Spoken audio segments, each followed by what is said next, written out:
Baik, puji Tuhan, saudara dikasih Tuhan. Pagi hari ini saya akan sharing berbagi dengan saudara sebuah pengajaran firman Allah yang saya berikan judul setiap kesulitan dan kegagalan bukanlah akhir segalanya. Langsung kita baca ayatnya ya. Yosua pasal 1 ayat 7 sampai dengan ayatnya yang ke-8 saudara ya. Yosua 1 saya baca ayat yang ke-7. Lalu nanti kita semuanya sama-sama keluarkan suara saudara untuk kita sama-sama baca di ayat yang ke-8 ya. Ayat 7 begini kata firman Allah, Yosua pasal 1. Hanya kuatkan dan teguhkanlah hatimu dengan sungguh-sungguh. Bertindaklah hati-hati sesuai dengan seluruh hukum yang telah diperintahkan kepadamu oleh hambaku Musa.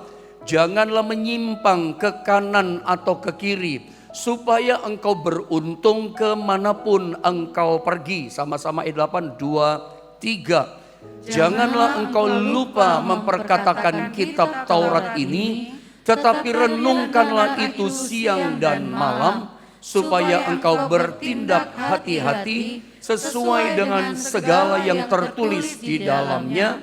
Sebab dengan demikian perjalananmu akan berhasil dan engkau akan beruntung. Bapak Ibu Saudara yang dikasihi Tuhan, sebelum saya menerangkan ayat-ayat ini, saya sebetulnya intinya bicara begini.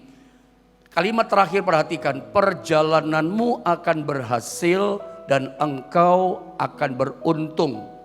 Ujungnya nanti saya akan bicara perjalananmu akan berhasil. Dari awal sengaja saya kasih bocoran sama saudara. Karena kita selalu kalau bicara keberhasilan langsung nyala kita saudara ya. Perjalananmu akan berhasil. Yang saya mau titik beratkan sama saudara, bahwa yang namanya keberhasilan itu bukan tujuan iman kekristenan kita, tetapi yang namanya keberhasilan itu adalah sebuah perjalanan kita. Ya, jadi jangan dibalik-balik. Selalu tetap gak berubah. Saya katakan tujuan iman Kristen kita, tujuan kita ikut Yesus. Tujuan Tuhan pilih dan panggil kita tidak pernah berubah, adalah serupa dengan gambaran anaknya. Roma 8:29. Itu adalah tujuan panggilan kita, serupa dengan Yesus. Jadi saya ulang dari depan, saya kasih tahu bahwa keberhasilan, bahwa kesuksesan dalam kehidupan kita itu jangan dijadikan tujuan dalam kehidupan kita. Itu cuman perjalanan. Keberhasilan, kesuksesan dalam pekerjaan, keberhasilan, kesuksesan dalam rumah tangga kita, ekonomi, keuangan kita. Ingat, itu hanya perjalanan. Kita jalan ikut Tuhan, di depan kita ada keberhasilan. Kanan kiri kita cuman bonus, cuman promosi. Kanan kiri kita lagi kita jalan, dapat keberhasilan. Ada keberhasilan karena memang keberhasilan disediakan oleh Tuhan. Jangan ada yang berkata gini, pendeta anti keberhasilan. Bukan itu saudara ya. Itu namanya gagal menangkap. Jangan sampai selesai dalam pengajaran firman Allah kita terima pagi ini, Anda berkata, kata Pak Pendeta Yohanes, kita nggak boleh berhasil. Enggak, makanya saya kasih bocoran dari depan. Bahwa boleh berhasil, Tuhan suka Anda sukses. Tapi jangan itu dijadikan tujuan dalam iman Kristen kita. Keberhasilan, kesuksesan itu ternyata adalah sebuah perjalanan dalam iman Kristen kita dan bukan tujuan kita. Itu maksud saya. Sebelum saya terangkan itu sama saudara, lihat dulu pada bagian pertama. Hal pertama yang saya mau sampaikan kepada saudara, bahwa ketika kita ini dalam perjalanan iman kita, kalau kita selalu berjalan bersama dengan Yesus, perhatikan kata-kata PowerPoint yang pertama yang saya bagi sama saudara. Kalau kita jalan selalu bersama Yesus, ini yang harus dapat kita lihat. Perhatikan, saya ulang, jalan sama Tuhan selalu dengan Yesus. Hal ini, PowerPoint yang pertama ini harus selalu dapat kita lihat. Apa yang harus selalu dapat kita lihat? Dalam setiap peristiwa, ya, apapun yang terjadi dalam kehidupan kita, mau senang, mau susah, ada tantangan, ada penderitaan, ada kesulitan, ya, yang harus dapat kita lihat adalah Tuhan itu ada di tengah-tengah setiap peristiwa kita. Di setiap keadaan kehidupan kita, kita harus dapat melihat Tuhan itu terlibat dalam hidup kita. Dia campur tangan dalam hidup kita. Selalu ini yang saya katakan harus dapat kita lihat. bahwa ada Tuhan dalam hidup kita. Dia campur tangan. Dia sekali-kali tidak pernah meninggalkan kita. Dia sekali-kali tidak membiarkan kita. Hal ini penting. Ini harus saya katakan selalu dapat kita lihat hal ini. Sebab ketika kita gagal melihat Tuhan itu ada beserta kita dalam setiap peristiwa yang kita alami dalam hidup kita. Gagal melihat, tidak dapat melihat Tuhan dalam setiap yang kita alami dalam hidup kita. Itu akan membuat kita ketika melihat kehidupan kita, karena gak bisa lihat Tuhan dalam peristiwa hidup kita. Kita akan cuma lihat hidup kita, hidup yang susah. Itu yang terjadi. Hidup yang gagal. Hidup yang banyak keluh kesah, hidup yang banyak omelan, hidup yang banyak persungutan. Rasanya hidup ini berat, ikut Tuhan kok jenuh sih, ikut Tuhan kok gini-gini sih. Itu kan bahasa yang seringkali kita dengar di antara saudara seiman. Atau jangan-jangan kita sendiri seringkali ngomel mengucapkan hal ini. Itu ciri, itu tanda adalah orang yang gagal melihat Tuhan dalam setiap peristiwa kehidupan yang dia jalani di dunia ini. Orang Kristen gitu loh, anak Tuhan sih. Oh, dia percaya banget sama Tuhan katanya. Tetapi meskipun kita percaya Yesus adalah Tuhan kita, tetapi ketika kita gagal tidak bisa melihat Tuhan dalam setiap peristiwa kehidupan kita, yang kita lihat kehidupan kita akan penuh keluhan. Hidup ini akan susah. Kita melihat, merasakan hidup ini kok berat sih Pak. Banyak keluhan, banyak persunggutan. Kenapa banyak persunggutan? Anda gagal tidak bisa melihat Tuhan. Mari saya tunjukkan contoh kepada saudara. Ada satu bangsa namanya bangsa Israel yang adalah umat Allah. Kalau kita bicara bangsa Israel, ini umat pilihan Allah. Anda dan saya, kita nggak bisa berkata Israel ini orang nggak percaya pada Allah. Oh, mereka percaya kepada Allah. Mereka menyebut Allah sebagai Yahweh, Yahweh. Mereka percaya Tuhan. Tapi ini yang terjadi. Ya, bangsa Israel adalah contoh buat kita. Sebuah bangsa atau umat Allah yang gagal melihat Tuhan. Bahwa Tuhan itu ada di tengah-tengah mereka. Gagal. Makanya ketika bangsa Israel ada di padang gurun, yang ada apa saudara? Yang ada adalah keluhan. Yang ada adalah persungutan saudara ya. Yang ada adalah omelan-omelan. Mereka merasa hidupnya berat saudara. Kenapa? Nggak bisa melihat Tuhan. Padahal kita sama-sama tahu ketika bangsa Israel ini ada di padang gurun saudara ya. Mereka itu disertai setiap hari siang dan malam. Ada penyertaan Tuhan. Lewat apa? Anda tahu? Tiang awan, tiang api. Pada waktu siang hari panas matahari gak menyengat kulit mereka. Mereka saya pikir berada, memang tidak ada yang tahu sih saudara ya. Tapi saya berpikir, saya menduga begini. Israel di padang gurun yang panas. Panasnya udara padang gurun itu bisa mencapai 40, 45 bahkan sampai 60 lebih derajat Celcius. Panas banget, kena kulit sakit. Kalau Anda pernah tur holiday lewat Mesir, panasnya sakit di kulit. Tetapi saya menduga begini, Israel itu gak kepanasan seperti itu pada waktu kita ada di tanah Mesir. Kenapa? Karena pada waktu siang hari mereka dipayungi oleh tiang awan. Mereka gak kepanasan. Ada payung awan yang besar melindungi mereka. Bahkan pada waktu malam hari mereka itu tidak kedinginan, tidak kegelapan. Awan tadi berubah menyala kayak api, tiang api berpijar terang. Tidak ada kegelapan, itu keajaiban, itu mujizat loh.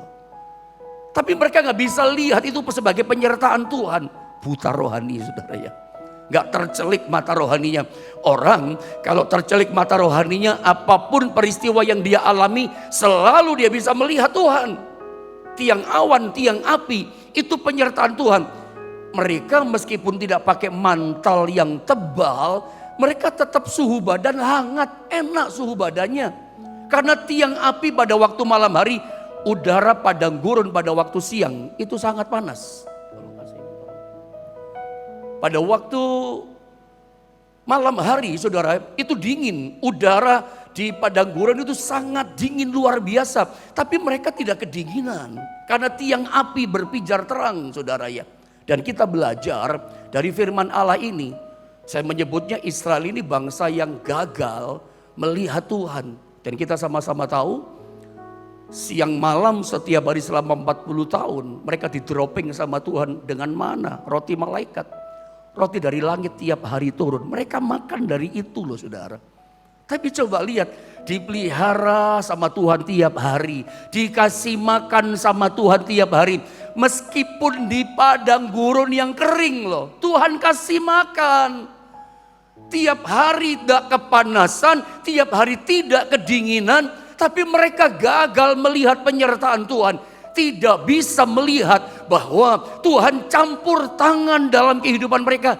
Di padang gurun yang kering sekalipun. Gak bisa lihat. Makanya karena gagal melihat Tuhan dalam setiap peristiwa kehidupan yang mereka jalani. Sekalipun di padang gurun. Membuat mereka penuh keluh kesah. Hidupnya penuh omelan. Hidupnya hanya penuh merasa kami ini kok tidak berdaya, gagal. Dan seterusnya. Padahal lihat PowerPoint ini.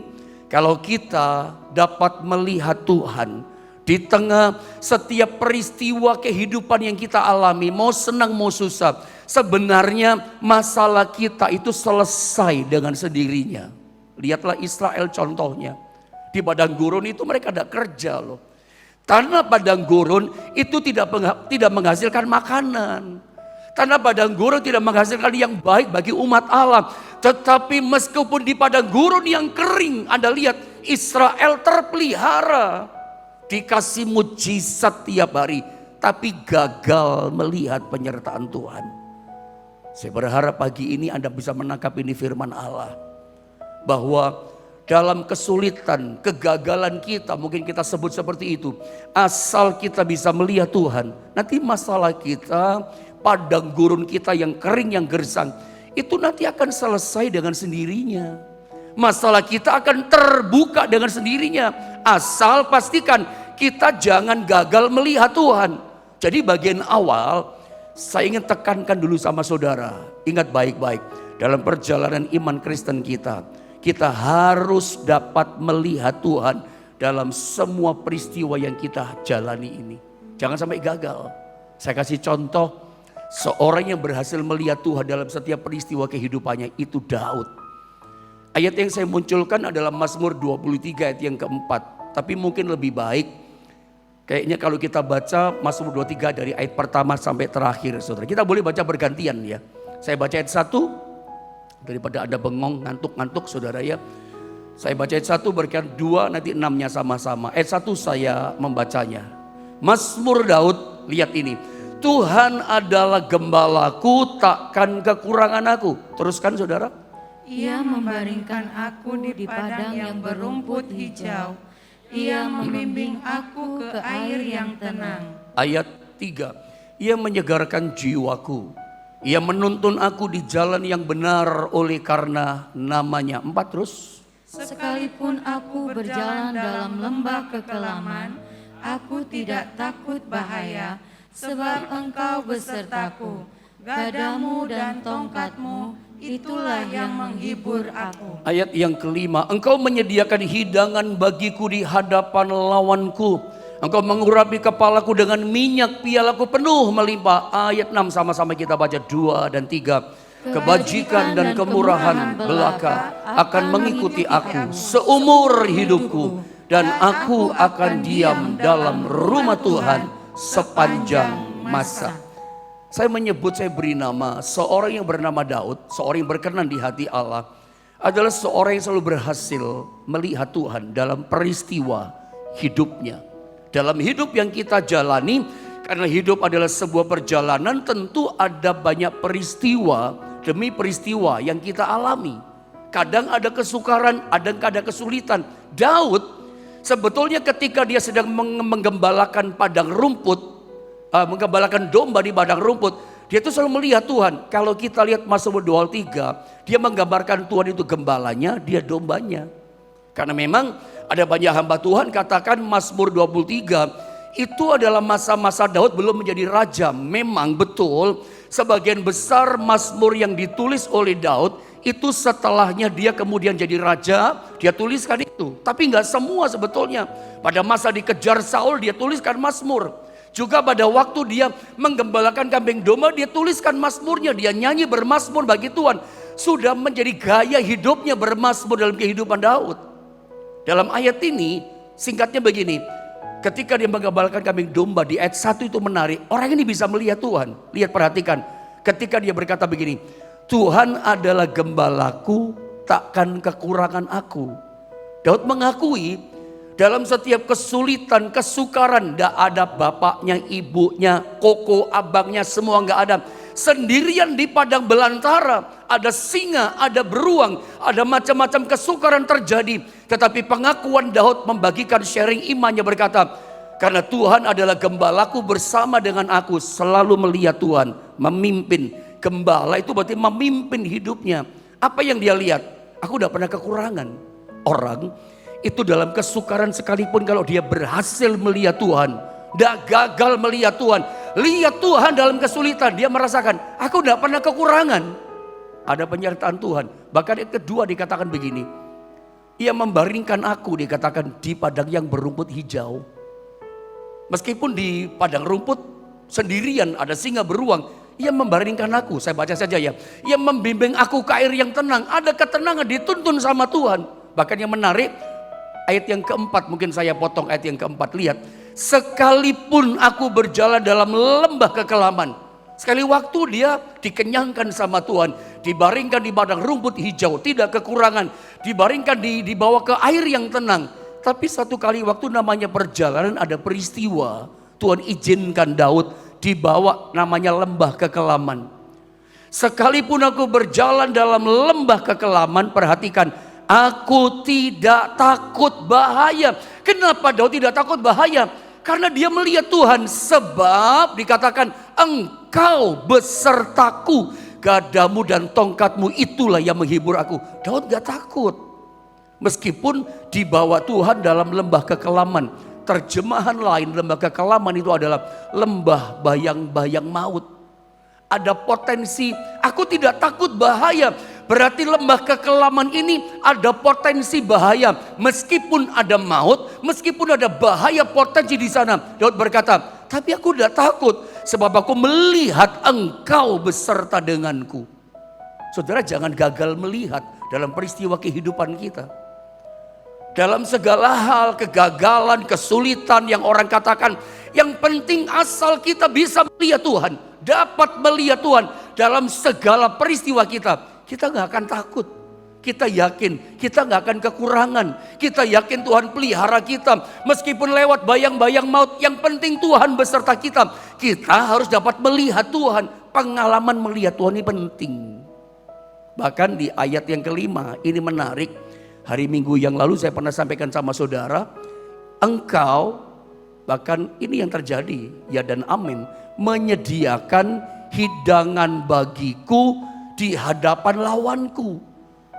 Di masa sukar sekalipun dunia ini, Alkitab katakan Tuhan menyediakan hidangan bagi kita di hadapan lawan kita. Siapa sih lawan kita? Efesus katakan pasal 6, bukan darah dan daging, bukan manusia, musuh kita, lawan kita. Lawan kita iblis nomor 1. Lawan kita apa? Kesulitan, persoalan, ekonomi, kesulitan keuangan. Saya katakan beberapa lama yang lalu, musuh kita corona belum selesai. Dampak pandemi yang hebat adalah inflasi, krisis ekonomi, kerja mulai susah, banyak orang di PHK. Tapi ayat ini berjanji di masa-masa kesulitan yang namanya makan sekalipun, inflasi, krisis terjadi. Alkitab janjikan Tuhan menyediakan hidangan bagi kita. Ada hidangan disediakan oleh Tuhan. Percayakah saudara, di masa-masa dunia sukar sekalipun, dunia mungkin memasuki masa krisis yang berat. Orang banyak, dunia sekitar kanan kiri kita mengalami banyak kesukaran. Yakinkah saudara, percayakah saudara, Tuhan tetap menyediakan hidangan bagi kita. Artinya dunia resesi, kita orang percaya yang bisa melihat Tuhan tetap dipelihara, tetap resepsi. Yakin tidak? Ini butuh keyakinan, harus dapat melihat Tuhan. Memang rasanya gak adil ini. Di tengah-tengah kanan kiri kita saudara seiman atau siapa yang gak punya keyakinan sama Tuhan. Hidupnya kelimpungan, orang Jawa katakan hidup dalam kekurangan. Makan saja susah, ekonomi ambruk, pekerjaan bangkrut. Tapi kita malah resepsi. Kita malah disediakan hidangan sama Tuhan. Memang kedengarannya tidak adil, tapi ini dijanjikan Allah.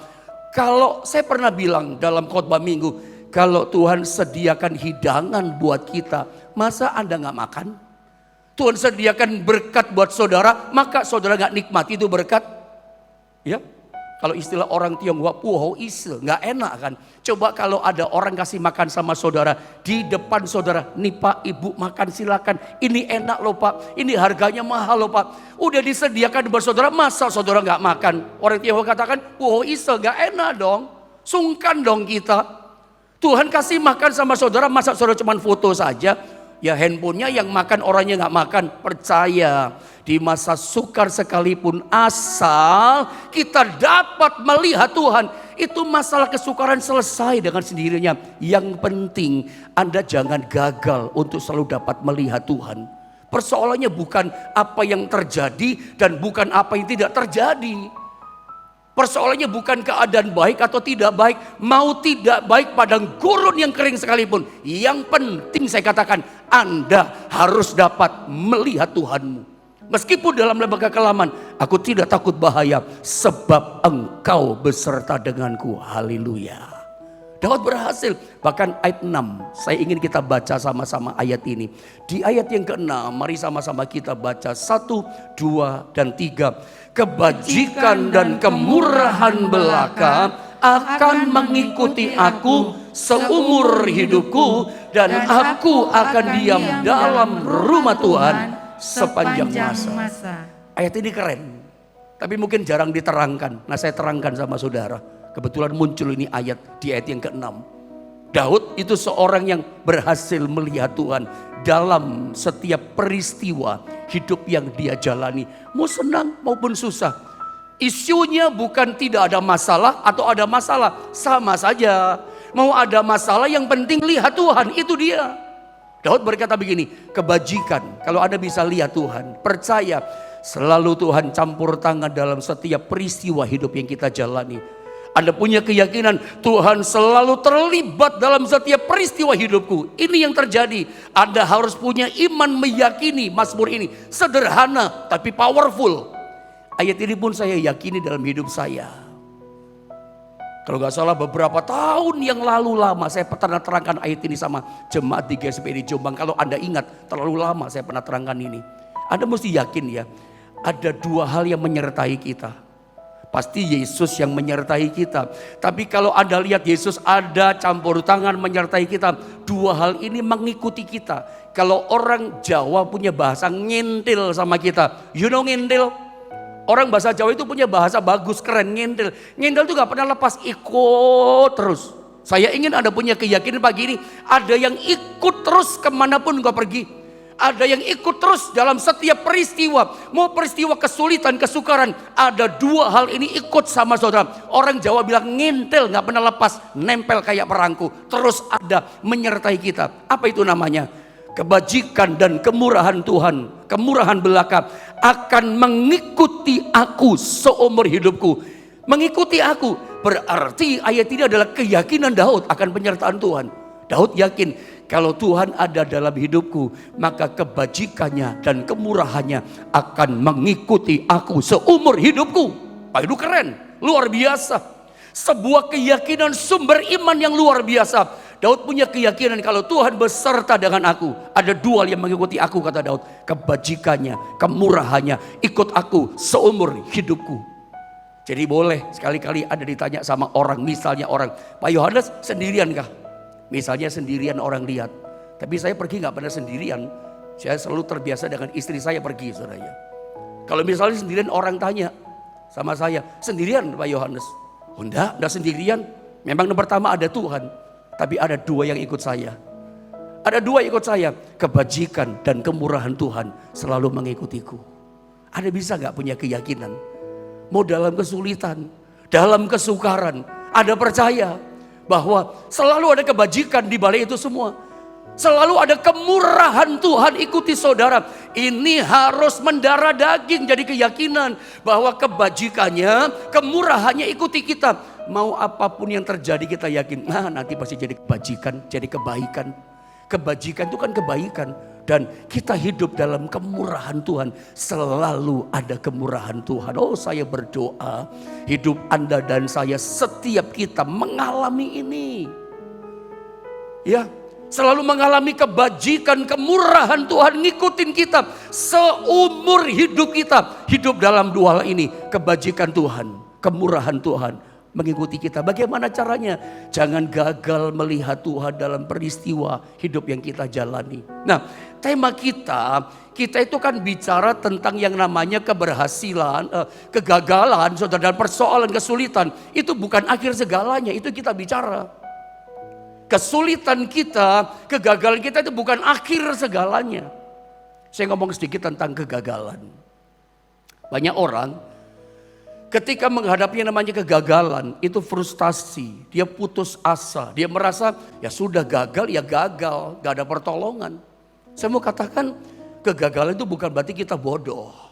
Kegagalan seseorang bukan berarti dia itu lemah, gak berdaya. Kegagalan itu bukan berarti titik dan gak ada kelanjutannya. Titik dan akhir, enggak. Kegagalan itu bukan tanda orang itu enggak hebat, lemah, enggak. Saya selalu katakan sama saudara, kalau kita gagal hari ini bukan berarti itu tanda kita akan gagal terus dan enggak pernah mencapai keberhasilan. Enggak juga. Saya bisa buktikan banyak orang di dunia ini gagal tapi kemudian berhasil. Thomas Alva Edison itu 10.000 kali dia gagal. Tapi sekali dia berhasil membuat dia sukses. 10.000 kali kegagalan pada capek, saudara. Tapi menarik ya. Saya pernah baca satu quote daripada Thomas Alva Edison. Kurang lebih kata-kata seperti ini. Makanya saya gak sempat tulis ya. Thomas Alva Edison katakan begini. Saya tidak pernah gagal 10.000 kali. Tetapi saya berhasil membuktikan kepada dunia bahwa saya berhasil menemukan 10.000 cara yang salah. Dan saya bisa membuktikan satu cara yang berhasil menemukan boklan penerang itu. Dia gak merasa 10.000 kali gagal. Satu kali pun saya gak gagal. Tapi saya menemukan 10.000 cara yang salah kepada dunia. Dan membuktikan satu cara yang berhasil. Saya pikir quote ini luar biasa. Bahkan saya berani berkata sama saudara, kunci keberhasilan dalam kehidupan kita itu adalah berani gagal. Orang yang takut gagal berarti dia tidak ingin berhasil. Saudara jangan cuma melihat kegagalan, lihat Tuhan dalam kegagalan, itu yang penting. Saya pikir yang saya katakan ini penting ya barusan tadi. Anda kalau mau berhasil, Anda kalau mau sukses bahkan menang dalam setiap kehidupan saudara, Anda harus berani gagal. Orang yang takut gagal berarti orang yang tidak ingin berhasil. Kalau Anda takut gagal ya pasti gak berhasil. Nanti gagal, nanti gak bisa sungguhan Anda. Gak pernah menang, gak pernah sukses. Anda tidak pernah menemui kecemerlangan, kejayaan dalam kehidupan saudara. Kenapa sih orang takut gagal? Gak berani gagal, kenapa saudara? Karena dia mau instan, maunya cepat sukses. Emangnya sukses itu gampang? Tetapi tetap saya katakan, di dunia banyak orang gagal tapi kemudian berhasil.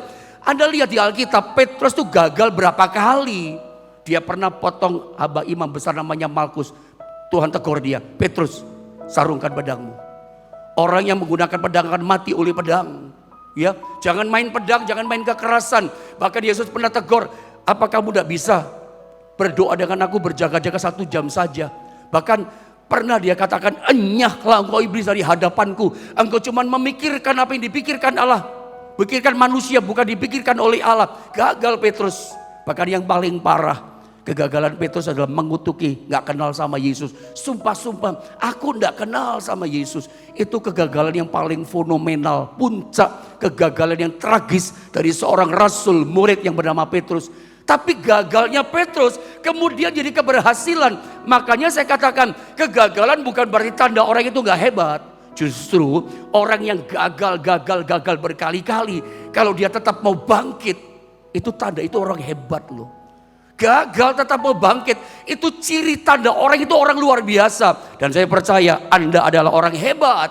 Anda adalah orang yang luar biasa. Kegagalan hari ini bukan tanda kita tidak hebat.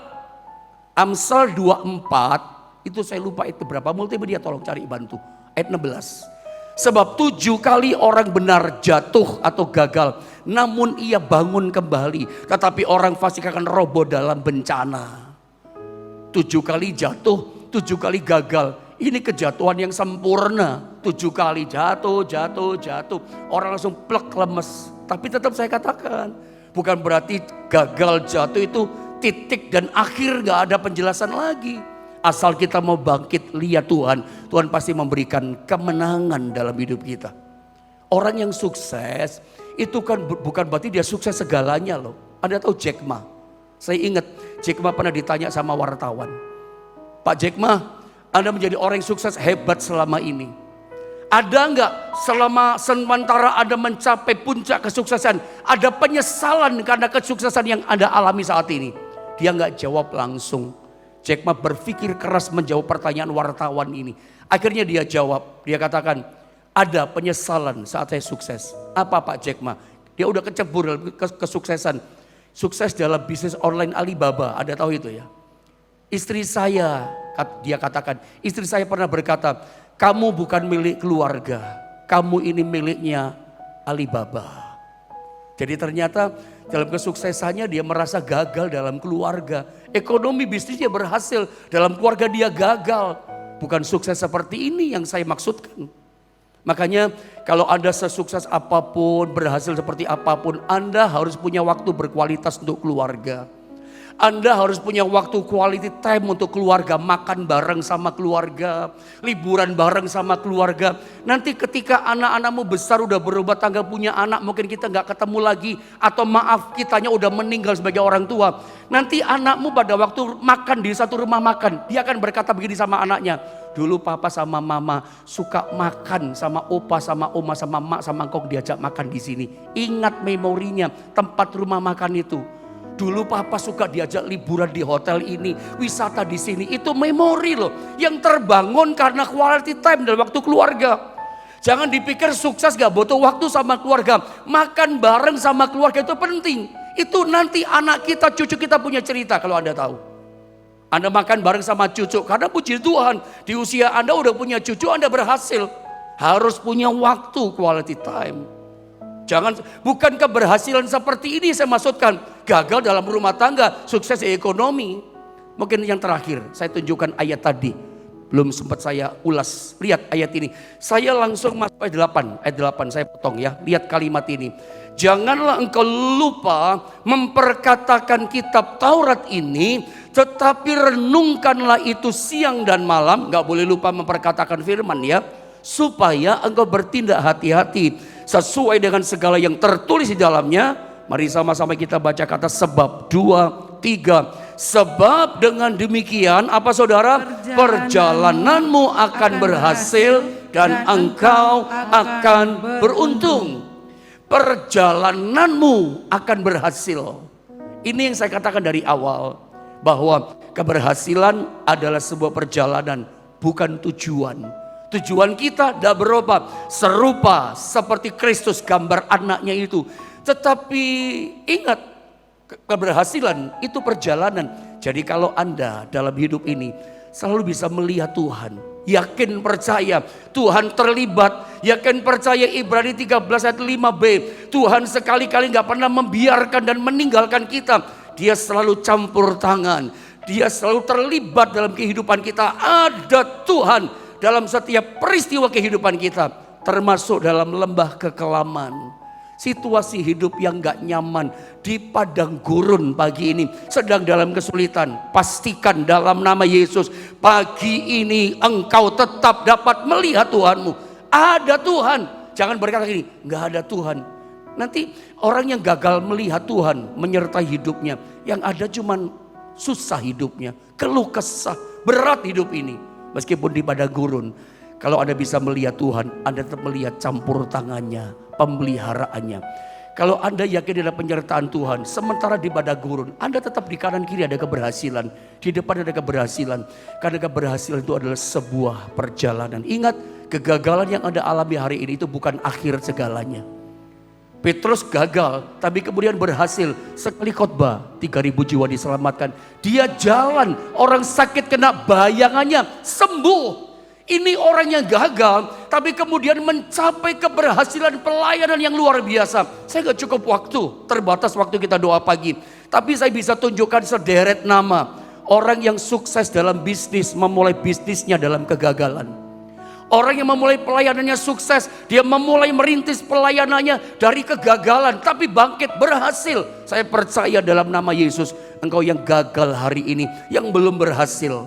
Saya percaya meskipun 7 kali jatuh gagal, Anda mau bangun dalam penyertaan Tuhan, Anda akan dibangkitkan Tuhan dengan caranya yang luar biasa. Kegagalanmu akan diubah menjadi keberhasilan. Jangan pernah menyerah dalam kehidupan ini. Tetap percaya ada Tuhan yang sanggup menolong kita.